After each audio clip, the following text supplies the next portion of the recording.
الرحمن الرحیم الحمدللہ۔ آج ہماری تلاوت کا آغاز 18ویں پارے سے سورہ مؤمنون۔ اللہ تعالیٰ نے بتلایا کہ کامیاب لوگ کون ہیں، جنت الفردوس کے مستحق کون ہیں، ان کی خوبیاں، ان کی صفات کیا ہیں۔ پہلی خوبی ہے ایمان ہو، نفاق نہ ہو، ریا سے، نفاق سے پاک ایمان ہو۔ جنت الفردوس کے مستحقین کی دوسری خوبی نماز پڑھیا ہو، خشوع والی نماز۔ تیسری خوبی یہ ہے کہ وہ لغویات سے محفوظ ہو۔ لہو لعب، ہمارے ہاں تو لہو لعب زندگی کا مقصد بن گیا۔ اسلام میں جسمانی ایکسرسائز کی اجازت ہے، لیکن اتنی جتنی آٹے میں نمک ہوتا ہے، نہ یہ کہ وہ زندگی کا مقصد بن جائے۔ کیا بچے، کیا بوڑھے، کیا آنکھوں والے، کیا بینا، کیا مرد، کیا عورت، تماشا یہی رہ گیا۔ ایمان والوں کی خوبی ہے لغویات سے محفوظ رہتے، فضول جس کا نہ دنیا نہ آخرت کا فائدہ۔ چوتھی خوبی زکوٰۃ دیتے، یعنی حقوق اللہ کا بھی خیال رکھتے ہیں، حقوق العباد کا بھی خیال رکھتے ہیں۔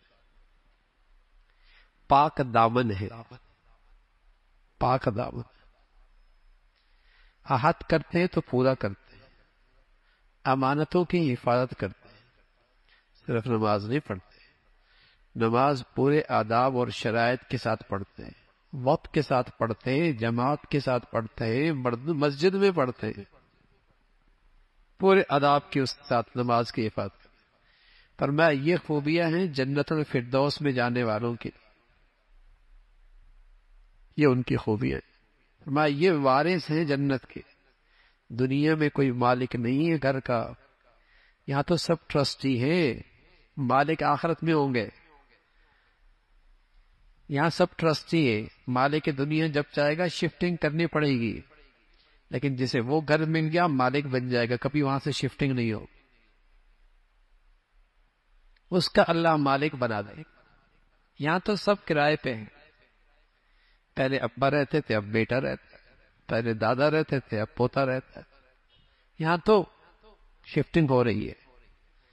اولئک ھم الوارثون، وہ جو جنت الفردوس ملے گے اس کا مالک بنا دیں گا اللہ، پھر وہاں سے شفٹنگ نہیں ہوگی۔ یہ کیوں کر ہوگا؟ فرمایا ہاں ہوگا، جس اللہ نے انسان کو پیدا فرمایا ایک نطفے سے، اور پھر اس کے اندر مختلف ادوار اور مختلف کیفیات، اور پھر اس کے اندر زندگی پیدا کی، اس اللہ کے لیے کیا مشکل۔ پھر حضرت نوح علیہ السلام کا تذکرہ، ان کی توحید کی دعوت، قوم کا انکار، قوم کا مذاق اڑانا، پھر اللہ کی طرف سے آیا ہوا عذاب جس سے وہ ساری قوم غرق ہو گئی، ایمان والے محفوظ ہو گئے۔ پھر کے بعد دیگری انبیاء آتے رہے اور اللہ کی توحید کا پیغام سناتے رہے۔ ہارون، موسیٰ علیہ السلام بھی فرعون کے پاس آئے، ان کے لو لشکر نے تکبر کا مظاہرہ کیا۔ اللہ نے اپنے پیغمبروں کے واسطے سے پوری امت کو تلقین فرمائی ہے حلال کھانا، حلال، حلال کی اپنی برکتیں ہیں، نیکی کے جذبات پیدا ہوتے ہیں، حرام کی اپنی نحوست ہے، گندگی کے جراثیم پیدا ہوتے، گناہوں کے جراثیم پیدا ہوتے۔ حلال کھانا، حلال کھاؤ گے تو نیکی کرنا آسان ہو جائے گی، حرام کھاؤ گے تو نیکی کی توفیق چھن جائے گی۔ حرام مال اور حرام مال سے پرورش جسم وہ جہنم کا زیادہ مستحق ہوتا ہے، حلال اور پاکیزہ کھانے والا جو نیکیوں پہ کھڑا کر دے وہ جنت کا مستحق بنا دیتا۔ ہر نبی کے پیروکار آپس میں نفرتوں کا شکار ہوئے، ٹکڑوں میں تقسیم ہو گئے جب نبی کی تعلیمات کو چھوڑ دیا۔ قوم تقسیم اسی وقت ہوتی ہے، فرقوں میں ہو یا گروہوں میں ہو یا جماعتوں میں ہو یا زبان کی بنیاد پر ہو یا علاقیت کی بنیاد پر ہو، جب نبی کی تعلیمات کو چھوڑتی، ورنہ نبی کی تعلیم تو انسانیت کو اکٹھا کرتی، امت کو بھائی چارے کی فضا میں، بھائی چارے کی خوبصورت لڑی میں پرو دیتی ہے۔ جب بھی یہ امت ٹوٹتی ہے، انسانیت ٹوٹتی ہے، پیغمبر کی تعلیمات سے دور ہونے کی وجہ سے ٹوٹتی ہے. پھر نئے نئے بت تراشے دی جاتے، فرقہ، زبان، علاقہ، وطن، سیاسی جماعت، نفرتوں کی آگ لگتی ہے. پھر یہ نئے بت ہوتے. جب تعلیمات نبوی چھوڑی جاتی ہے تو پھر نفرتوں کا شکار ہو. اس کا تذکرہ فرمایا اگر حق ان باطل پرستوں کے پیچھے چل پڑے تو دنیا میں فساد برپا ہو جائے. اللہ کی ذات ہے زمین و آسمان کے پیدا کرنے والی، انسان کو ان گنت نعمتوں سے نوازنے والی. اس کا تذکرہ فرمایا وہ زندگی دینے والا، وہ موت دینے والا ہے. ایک دن آنے والا ہے جب انسان دو حصوں میں تقسیم ہو جائے گی، اور یہ تقسیم نیکی اور بدی کی وجہ سے ہوگی. نیکی اور بدی کی وجہ سے ہوگی. نیک لوگوں کے نام اعمال بھاری ہوں گے، برائی کرنے والوں کی نیکیوں کا پلڑا ہلکا ہوگا. ان کے چہرے سیاہ ہو جائیں گے، ذلت اور رسوائی میں ہمیشہ رہیں گے. اور وہ کہیں گے کہاں ہیں آج وہ لوگ جن کا ہم دنیا میں دین پہ چلنے کی وجہ سے مذاق اڑایا کرتے. دنیا میں شیطانیت انتہا درجے کی ہوتی ہے جب وہ دین والوں کا بھی مذاق اڑانے لگتا ہے. اس کا تذکرہ فرمایا. پھر جب قبروں سے اٹھیں گے پوچھا جائے گا کتنے سے لیٹے؟ لبثت یوما او بعض یوم، ایک دن یہ عادت ہے. آدم سے لے کر قیامت تک جب قبر میں لیٹا ہے کہے گا ایک دن ایک رات. اس لیے کہ وہ ہولناک دن جو آنے والا ہے سب کچھ ماضی بھول جائے گا. میں تمہیں اللہ نے محض کھیل تماشوں کے لیے نہیں پیدا کیا، بیکار نہیں پیدا کیا. تمہاری زندگی کا ایک مقصد ہے، اس رب کی احسان شناسی ہے، اس کی بندگی ہے. اس کا تذکرہ فرمایا. پھر سورہ نور ہے. دو صورتیں ایسی ہیں، ایک سورہ نساء، ایک سورہ نور. حضرت عائشہ فرمایا کرتی تھی اپنی عورتوں کو سکھایا کرو. اللہ کے نبی فرمانا کہ سورہ مائدہ مردوں کو سکھایا کرو، سورہ نساء سورہ نور عورتوں کو سکھایا کرو. اس میں گھر کی زندگی، عفت اور پاک دامنی کا ماحول اور اس کی حفاظت اور گھریلو اور معاشرتی زندگی کے اصول اور ضابطے اس صورت کے اندر موجود ہیں. مسلمان بیٹیاں اپنے ہاتھوں سے لکھا کرتی تھی، اور جب گھر جایا کرتی تھی نکاح ہو جایا کرتا تو ان کے جہیز میں یہ صورت رکھ دی جاتی تھی تاکہ اس کی زندگی کے اصول ہمیشہ یاد رہے. گھر ٹوٹتا ہی تب ہے جب معاشرے سے شرم و حیا اڑ جاتا ہے. جس معاشرے سے شرم و حیا رخصت ہو جائے وہاں طلاق اور خلع کی کثرت ہوگی.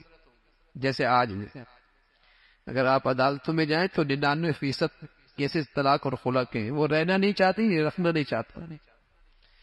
جس معاشرے میں بے حیائی اسکول سے لے کر یونیورسٹی تک ہو جائے گی نا، بے حیائی اکٹھی ہوگی تو وہاں کبھی گھر نہیں بنا کرتے، اور وہاں کبھی ازواجی رشتوں میں اعتماد نہیں رہا کرتا. بھول گیا آج مسلمان اپنے دین کے اصولوں کو. تو سورہ نور کے اندر پہلا حکم ہے، فرمایا سورۃ انزلنا. خیال رکھنا یہ ہم نے اتارا ہے، کسی انسانوں کے بنائے ہوئے یہ اصول اور ضابطے اور قوانین نہیں ہیں، ہم نے اتارے. یہ انداز قرآن میں کسی اور صورت میں نہیں ہے، اس صورت میں خاص طور پہ اللہ نے یہ ہم نے اتارا ہے. یہ قوانین ہمارے ہیں. اور خاص طور بتایا زانی مرد اور زانی عورت اگر یہ شادی شدہ نہیں ہے تو ان کو کوڑوں سے مارو، کوڑوں مارو. اور اگر یہ شادی شدہ ہیں اور پھر بدکاری کرتے انہیں پتھروں سے سنسار کرتے. اس میں اللہ کے نبی کے احادیث موجود ہیں. اسلام میں یہ سخت ترین سزا ہے زانی کی، اس لیے کہ یہ صرف بڑا گناہ نہیں ہے، بہت سارے گناہوں کا مجموعہ ہے. بہت سارے قتل کے پیچھے جائیں گے تو آپ کو یہی گندگی نظر آئے گی. بلکہ جس قتل میں درندگی زیادہ ہوگی اس کے پیچھے آپ کو زنا نظر آئے گا. جس قتل کے اندر درندگی زیادہ ہوگی آپ کو اس کے پیچھے زنا نظر آئے گا.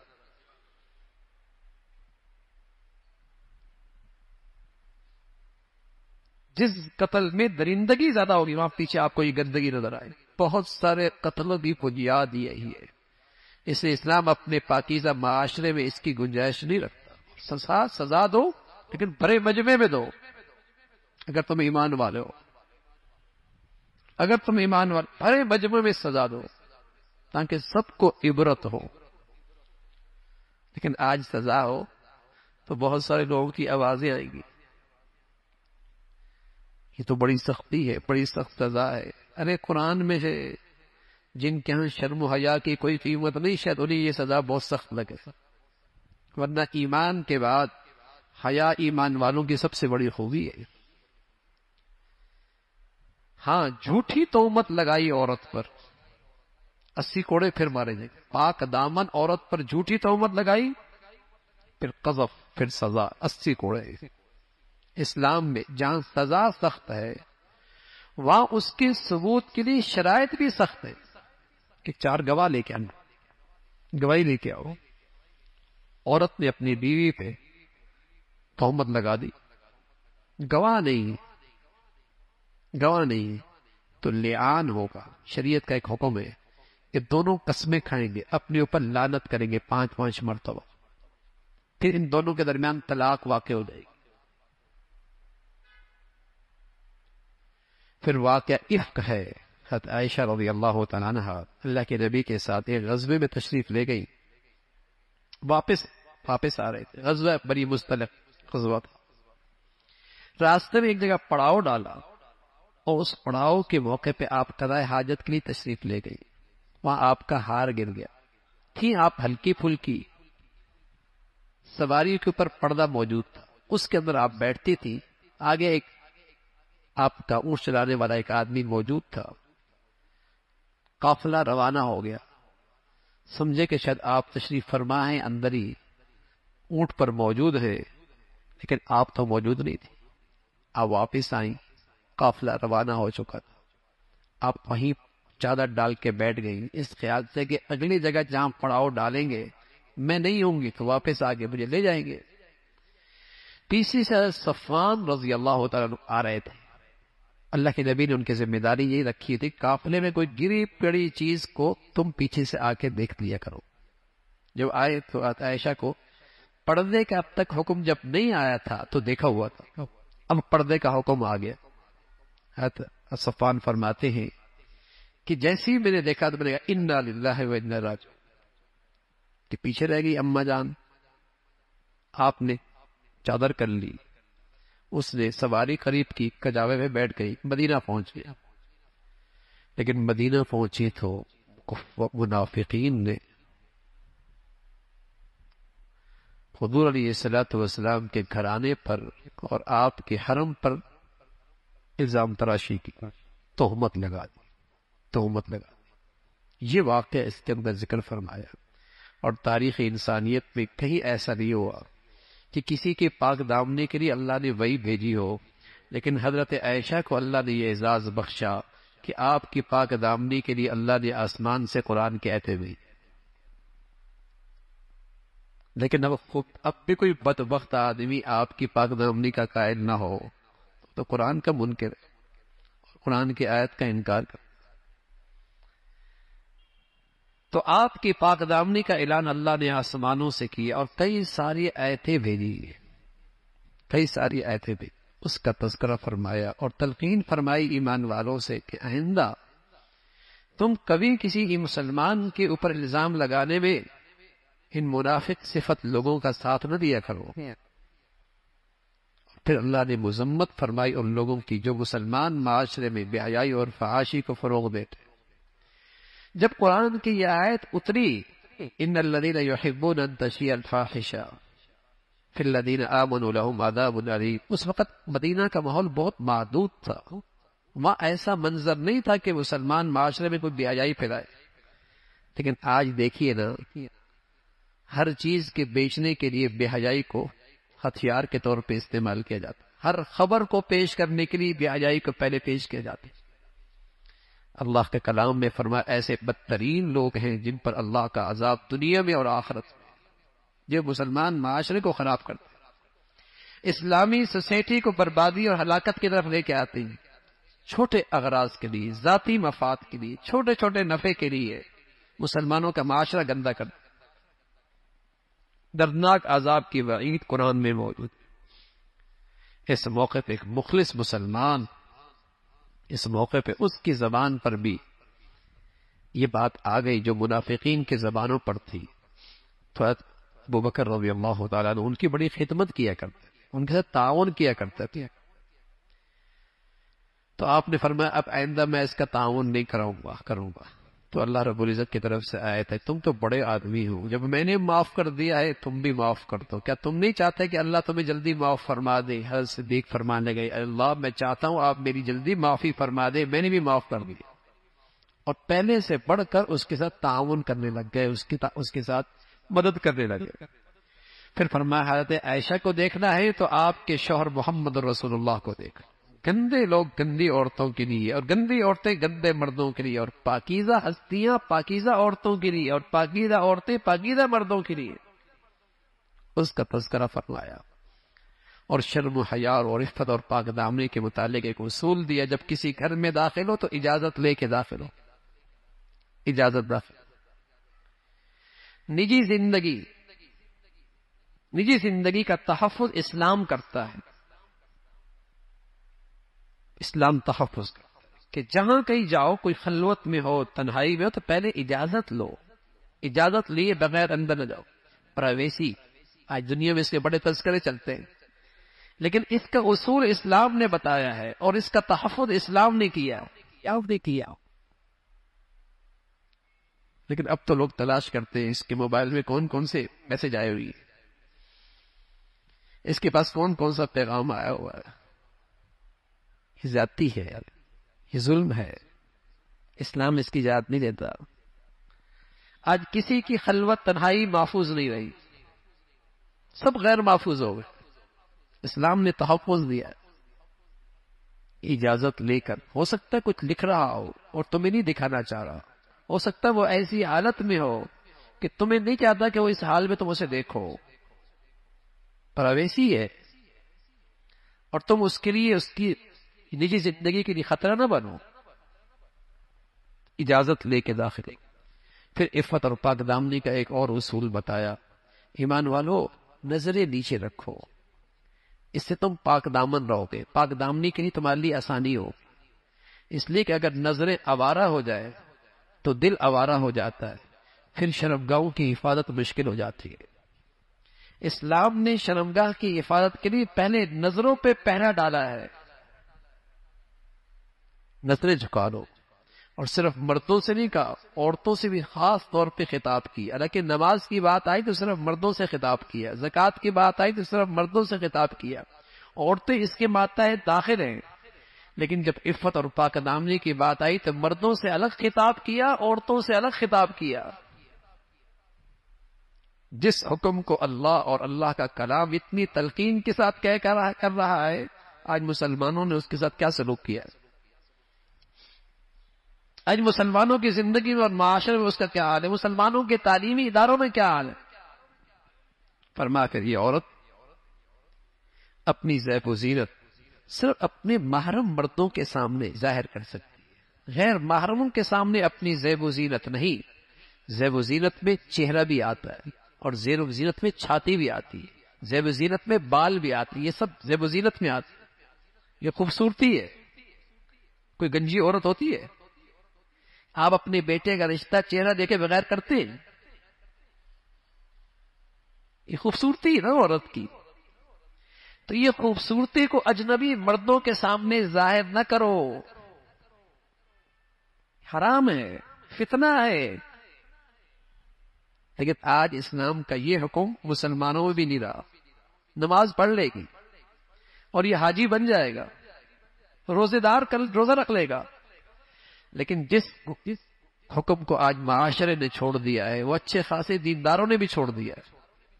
تسبیح پڑھ لے گی، وظیفے کر لے گی، پردہ نہیں کرے گی. اور پھر وہ باتیں اچھی لگیں گی جس میں پردہ میں سہولت ہے. چہرے کا تھوڑی پردہ ہوتا ہے. تو آپ جو اپنے بچوں بچیوں کا رشتہ کرتے ہیں تو سب سے پہلے آپ چہرہ دیکھتے ہیں. بتائیے نظریں کہاں خراب ہوتی ہیں؟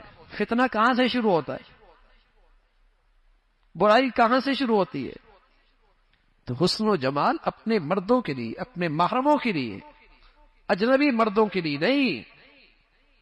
وہاں تو فرمایا تمہارے پاؤں میں اگر کوئی تم نے کچھ زیورات پہنی ہوئی ہے تو اس کی آواز بھی اجنبی مردوں تک نہیں جانی چاہیے، اس سے بھی احتیاط کرو۔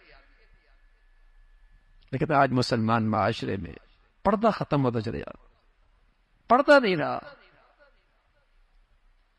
اور نتیجہ کیا ہے؟ نحوست ہے۔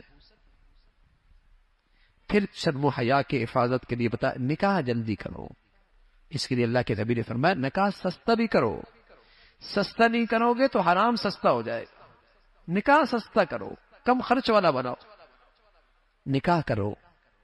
اور ساتھ یہ بھی فرمایا کہ نکاح بڑے کروائیں، یہ نہیں کہ یہ خود ہی سیٹنگ کر لیں، یہ اسلامی معاشرے مسلمان معاشرے کے لیے ایسی گندگی کی اجازت نہیں ہے۔ بڑوں کی اپنی عزت ہوتی ہے، لحاظ ہوتا ہے، یہ نہیں کہ خود ہی رشتے طے ہو رہا ہے۔ ہاں بچی سے اجازت لینا ضروری، بچی کی اجازت لینا ضروری، لیکن رشتے کا تجویز کرنا بڑوں کا کام ہے، ان کا تجربہ ہے، ان کی عقل ہے، ان کی سمجھ ہے، ان کے سامنے معاشرہ ہے۔ پہلے بڑے ہی کیا کرتے تھے، اور نتیجہ کیا ہوتا؟ آج تک وہ میاں بیوی اکٹھے رہ رہے ہوتے، آج خود ہی کرتے ہیں تو حال کیا ہے؟ حال کیا ہے؟ پہلے پڑھے کیا کرتے تھے، اب ان کی عمر 40 سال 50 سال ہو گئے، اکٹھے رہ رہے ہیں، آج نئی مخلوق آئی ہے، خود کرتے ہیں۔ بتائیے کتنے سال رہتے ہیں ساتھ؟ پہلے گھر آباد تھے یا آج زیادہ آباد ہے؟ پہلے زیادہ اعتماد تھا یا آج زیادہ اعتماد ہے؟ پہلے زیادہ محبتی تھی یا آج تھی؟ یہ اسلام کے اصول ہیں، معاشرتی زندگی کی ضابطے ہیں، ہماری خیرخواہی کے لیے، ہماری نسلوں کی حفاظت کے لیے ہیں، ہمارے معاشرے ہمارے گھروں کی حفاظت کے لیے، تحفظ کے لیے۔ نکاح کر دو، اس کا تذکرہ فرمایا۔ پھر اللہ رب العزت نے ان تاجروں کی تعریف فرمائی جن میں 4 خوبیاں ہیں، وہ جنتی ہیں۔ ایک تو تجارت کرتے ہیں لیکن اللہ کو بھولتے نہیں، نماز کا اہتمام کرتے ہیں، زکوٰۃ دیتے ہیں، اور انہیں اللہ کے پاس جانے کی فکر لگی رہی ہے، اللہ کے سامنے حاضری کی فکر نصیب ہے۔ ان تاجروں کی تعریف فرمائی، کیونکہ صحابہ اکثر تاجر تھے، پہلے مخاطب قرآن کے وہی ہیں۔ فرمایا ایسے تاجر ہوتے ہیں، زبان تجارت کے بول بول رہی ہے، خود بازار میں کھڑا ہے، لیکن ایسا جوان مرد ہے، یہ قرآن کہتا ہے رجال، یہ باقی جوان مرد ہے، ایسا تاجر کہ بازار میں کھڑا ہے، تجارتی معاملات کر رہا ہے، لین دین کر رہا ہے، لیکن دل اللہ سے غافل نہیں ہے، ڈنڈی نہیں مارے گا، خیانت نہیں کرے گا، ملاوٹ نہیں کرے گا، جھوٹ نہیں بولے گا، غلط بیانی سے کام نہیں، اللہ کو حاضر ناظر سمجھتا ہے۔ ایسے تاجر کی تعریف، ایسے لوگ جنتی ہیں، اس کا تذکرہ فرمایا، اور فرمایا جو ایمان اور اخلاص سے خالی عمل ہوتا ہے، اس کی مثال تو ایسی ہے جیسے دور سے آپ کو ریت پانی نظر آتی ہے لیکن قریب جاتے تو کچھ نہیں ملتا۔ ایسی ایمان اور اخلاص سے خالی عمل کی مثال ایسی ہے، جب وہاں پہنچے گا اللہ کی بارگاہ میں کچھ ہاتھ نہیں آئے، اس کا تذکرہ فرمایا۔ پھر ایمان والوں کی 4 خوبیوں کا ذکر فرمایا، فرمایا یہ کامیاب لوگ ہیں، ماضی کے بارے میں اللہ سے ڈرتے ہیں، آئندہ کی زندگی میں محتاط زندگی گزارتے ہیں، اللہ اور اللہ کے رسول کی اطاعت کرتے ہیں، فرمایا یہ کامیاب لوگ۔ پھر اللہ رب العزت نے مسلمانوں کی اجتماعی زندگی کے لیے خوشخبری سنائی، فرمایا اگر مسلمانوں کا معاشرہ ایمان اور اعمال صالحہ پہ آ جائے تو اللہ رب العزت انہیں خلافت دے گا، خلافت دے گا۔ ایمان اور اعمال صالحہ، انفرادی زندگی میں بھی دینداری اور اجتماعی زندگی کی جو اسلام کے تقاضے ہیں، 3 تقاضے ہیں، 3 تقاضے۔ پہلا تقاضا اسلام کی خدمت کے لیے افراد تیار کر، دوسرا تقاضا اسلام کا پیغام کو عام کرنا، پہنچانا، تیسرا اگر کہیں رکاوٹ بنتی ہے تو پھر جہاد۔ یہ 3 چیزیں، مدینہ منورہ میں یہ 3 چیزیں زندہ ہوئی، اللہ نے خلافت مسلمانوں کو۔ صفہ میں، مدرسے میں افراد تیار ہوتے تھے، افراد سازی ہوتی تھی اس تعلیمی ادارے کے اندر، اور مسلمانوں کا دینی پیغام ہر طرف پھیل رہا تھا، جہاں رکاوٹ تھی وہاں تلوار تھی۔ پھر اللہ نے مسلمانوں کو خلافت، جب تک یہ امت میں یہ چیزیں رہی اللہ نے مسلمانوں کو غلبہ نصیب فرمایا، اور ساتھ فرمایا اگر تم ایسا کرو گے تمہارا خوف امن سے بدل جائے گا اور تمہارا دین دنیا پہ غالب ہو جائے گا۔ پھر ایمان والوں کو تلقین فرمائی، ایمان والوں گھر میں داخل ہو تو اجازت لے کے داخل ہو، اور کچھ وقت تو ایسے جو خاص خلوت کے ہوتے ہیں جس سے جسم کے زائد کپڑے اتر جاتے ہیں۔ دوپہر کا وقت ہوتا ہے، عشاء کے بعد کا وقت ہے، فجر سے پہلے کا وقت ہے، آدمی زائد کپڑے اتار دیتا ہے۔ فرمایا ایسے موقع پر تو چھوٹے بچے بھی کمرے میں داخل نہ ہو بغیر اجازت کے۔ اسلام اپنے معاشرے کو پاکیزہ رکھنا چاہتا ہے، صاف ستھری معاشرت رکھنا چاہتا ہے، جہاں کہیں گندگی نہ ہو، بے حیائی نہ ہو، شرم و حیا کا کہیں ہیرا یہ چٹک نہ جائے۔ اجازت لے کے داخل ہو۔ اور پھر فرمایا ہاں عورتوں پر پردے کی تلقین فرمائی، لیکن ایک استثناء فرمایا ایسی بوڑھیا عورت جس سے نکاح کی کوئی امید نہیں، بڑھاپے کے اس حصے پہ چلی گئی، یہ اپنا چہرہ کھول سکتی ہے، لیکن فرمایا چہرہ کھول سکتی ہے لیکن یہ بوڑھی انداز میں باہر نکلے، ایسا نہ ہو کہ جوان بن کے باہر نکلے۔ ہاں اب تو ایسا بھی ہوتا ہے، بوڑھی بن کے باہر نکلے، ایسا نہیں کہ جوان بن کے باہر نکلے، تو تب یہ چہرے کا پردہ نہیں کر سکتی، نہ کرے کوئی بات نہیں، لیکن فرمایا اگر کر لے تو بہت اچھی بات، اس کی تلقین فرمائی۔ فرمایا گھر میں جب داخل ہو اجازت لے کے داخل ہو، سلام کر کے داخل ہو، اور کسی اہم معاملے میں تمہارا اجتماع ہو، بیٹھے ہو، اور کوئی بڑا تمہارے اندر بیٹھا ہو تو اجازت لے کے جاؤ، یہ ادب ہے، یہ اس مجلس کا ادب ہے اور بیٹھنے والے کا اکرام ہے، اس کا تذکرہ فرمایا۔ پھر سورہ فرقان ہے، قرآن کی عظمت کا تذکرہ ہے، رسول اللہ صلی اللہ علیہ وسلم کی رسالت کا تذکرہ، پھر وہ کفار کے وہی بیہودہ سوال کہ آپ کیسے رسول ہیں، آپ تو کھاتے بھی ہیں پیتے بھی ہیں بازار بھی جاتے ہیں، اگر آپ واقعی اللہ کے پیغمبر ہوتے تو کوئی فرشتہ آپ کے ساتھ ہر وقت آپ کے آگے پیچھے چلتا، اور آپ واقعی اللہ کے رسول ہوتے تو بھی آپ کے باغات ہونے چاہیے تھے، آپ کے پاس کوئی زرخیز زمینیں ہونی چاہیے تھی۔ اور میں ہاں اللہ رب العزت کے جو پاس یہ ہے نا وہ دنیا کی زرخیز زمینوں سے بہت بڑھیا ہے، وہ جنت ہے، اس کا تذکرہ فرمایا۔ پھر جہنم میں اہل جہنم کا تذکرہ فرمایا، کس طریقے سے جہنم میں داخل ہوں گے، اور ان کے معبودان باطلہ بھی جہنم میں داخل ہوں گے، اور ان سے کہا جائے گا کیا تم نے بت پرستی میں انہیں مبتلا کیا؟ وہ کہیں گے اللہ ہماری پناہ، ہم نے انہیں اس راستے پہ نہیں ڈالا، اس کا تذکرہ فرمایا۔ پھر فرمایا ہر رسول دنیا میں آیا ہے، اس کے ساتھ بشری تقاضے لگے ہوئے تھے، ان کے بچے اولاد، ان کے کھانے پینے کی ضروریات تھیں، پھر فرمایا صبر کرو، لیکن اللہ رب العزت ہر چیز سے آگاہ ہے، ہر چیز پہ نظر ہے۔ اللہ تعالی عمل کے توفیق نصیب فرمائے۔